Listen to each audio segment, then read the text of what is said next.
poppin', my future YouTubers? It's your girl V.I.P coming back at you with another video. And today, guys, we're doing another reaction video to Young Don the Sauce God. And this one is getting fired from McDonald's part 1. Okay, there's 2 parts to it. We're not going to react to this part 2 today. But let's get part 1 out the way. I'm ready to see why he got fired. So let's get into it. Video time. Feel so, baby, give me that, and let me give you that. Running her hands through my fro, bouncing on 24s. Why they say I'm ready? It's the remix to ignite. Don't hide image. This is a story of how I got fired from McDonald's. Previously on Don Hines Animated. Because everyone knows McDonald's. Actually, scratch that. Let's make it a Wendy's because fuck McDonald's. Okay? Whoa, Don, you got beef with McDonald's? I remember that. That one was the arcade video that we reacted to, by the way. Go ahead and check that out. I wonder why Don has beef with McDonald's. Don has beef with McDonald's. Beef with McDonald's. McDonald's. Official sponsor of obesity, diabetes, and heart disease. But it was the first place to ever give me a job, so I guess it's not all that bad. Psych! McDonald's is straight trash, man. I hate that place. However, I will admit that their fries are amazing. If you told me that they sprinkle a little crack on their fries, I wouldn't be surprised, man. So let's get into the story, shall we? As many of you know, I was born and raised in Kingston, Jamaica. And at the age of 16, I moved to the good old US of A. Broward County, Southern Florida, to be exact. I moved to America for the same reason that every immigrant does. For a better life, more opportunities, essentially a chance to chase the American dream. So needless to say, I was very excited to move to America, and I was even more excited to be going to an American high school. Every episode of Ned's Declassified, Boy Meets World, and Degrassi had prepared me for this move. I was finally ready to be an American teen. Or so I thought. You see, I thought that I had everything that I needed to fit into the American high school scene. I had a cool accent from a cool place. I was a great student, outgoing,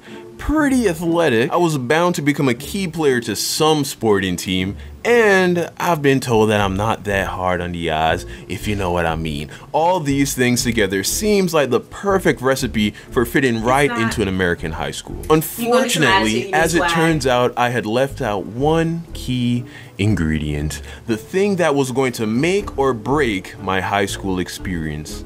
Swag. Now, in my opinion, your swag consists of 2 things. The first being your personality, how you carry yourself, and the second thing being how you present yourself, i.e.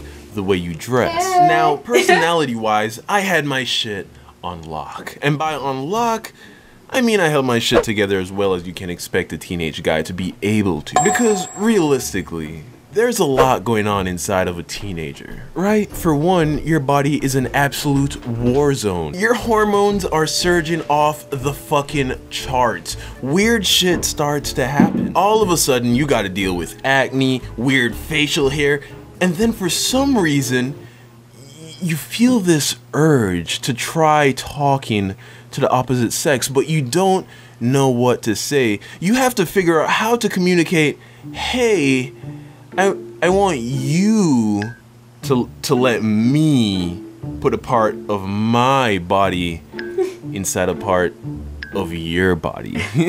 Or vice versa without being weird. On top of the fact that you have no idea what the fuck you're doing. Let's be honest, right? And of course, when that ship goes down in a blaze of awkwardness, you go to the porn. And that's really where shit gets dark, man. There was just so much porn. Too much. I think it's safe to say too much porn. Like, if I had to describe what my mid-teenage years were like, it would be these long periods of jerking off, eating and sleeping, and in between those periods, there were these tiny slivers of time.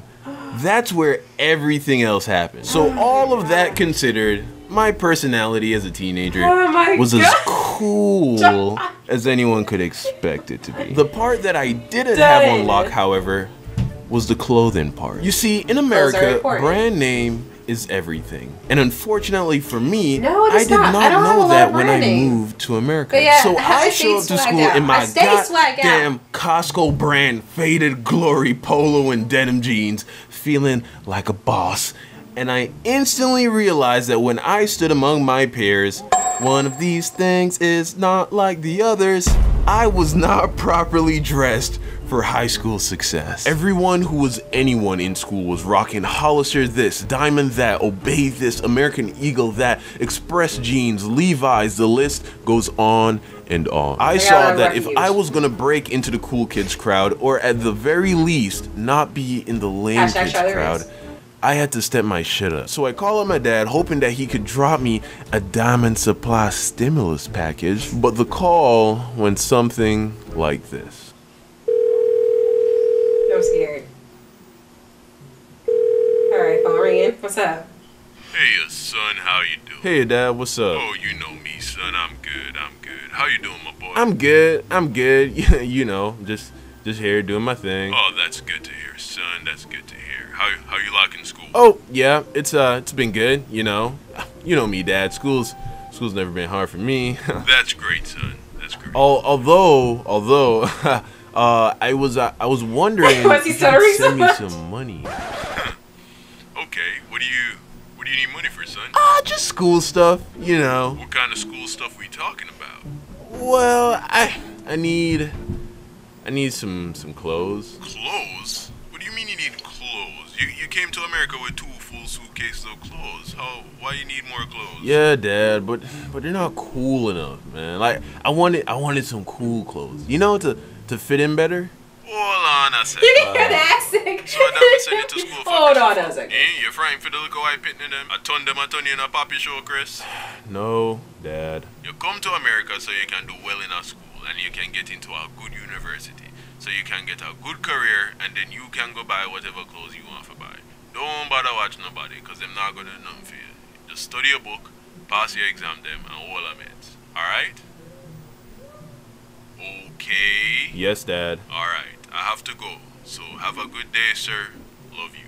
Love you too, Dad. Talk to you soon. So basically, my swag was bound to stay on a minimum well before keeping your swag on a minimum was considered cool by anyone. So for months, I continued to go to school wearing my clothes from Jamaica, and at the same time, I started to grow like a weed. In less than a year, I went from being 5'10" to 6'1", which of course was a good thing. It made me more useful on the basketball court and it bolstered my confidence. But on the flip side, all of my shirts started to get that crop top action. So now, not only were my clothes uncool, but they were getting too small. I would stretch my arms up to reach something on a high shelf and end up looking like a bitch wearing her latest summer tee from Forever fucking 21. Things were getting out of control. So at this point, I was able to convince my parents to send me some money to go and buy some new clothes, but the money didn't go very far. I mean, you can only wear the exact same 3 outfits to school so many times before people start to notice. Things were looking grim, and it seemed as if I would never climb up the extremely shallow and superficial yet alluring social ladder that is high school popularity. Just then, when all hope seemed lost, a small golden light appeared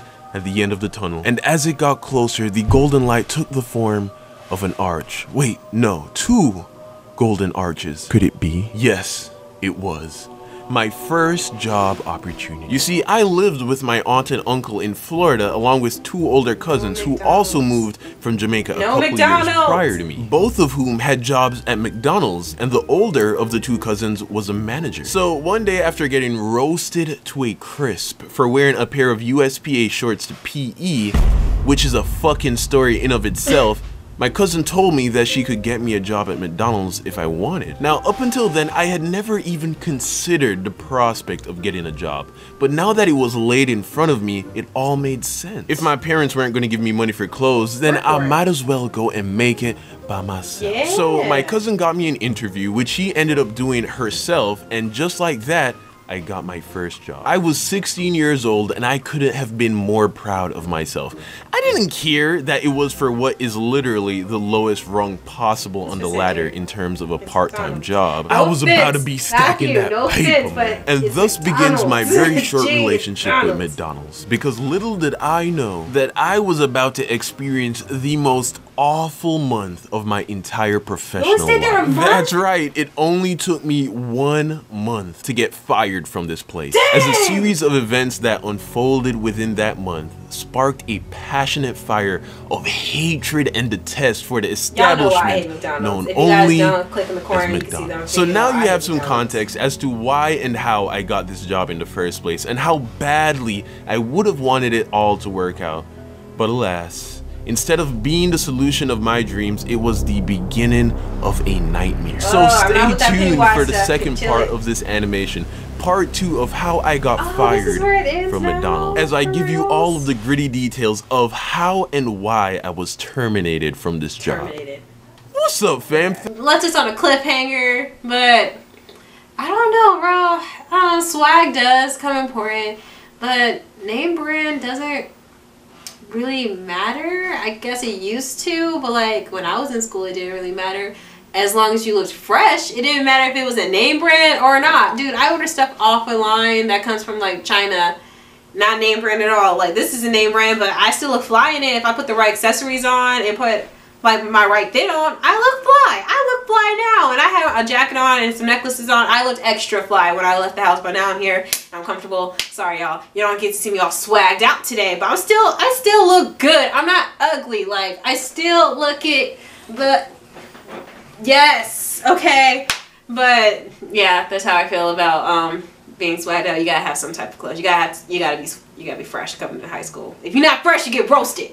All right. But guys, go ahead and like, comment, share, and subscribe if you guys haven't already. There's 3 ways to subscribe. If you have not watched my videos, yeah, you must not know about them. There's the corner, end of the video. You can click on my purple face, or you can click down below where it says subscribe in big red letters. There's 3 ways to subscribe, so there's no reason for you not to be a part of this family. Also, check me out on all my social media. You can either find all my social media names down below in the description, or you can wait to the end of the video and hit me up on there. I have Twitter, Instagram, and Snapchat. Best way to reach me is Instagram, but I have all 3, so you can reach me anyway. But I love all of you guys. Thank you for putting on my crazy self, and thank you for watching this video. I love you, and I'll see you guys either Tuesday or Friday, because those are the days I upload. That was it. Zoop!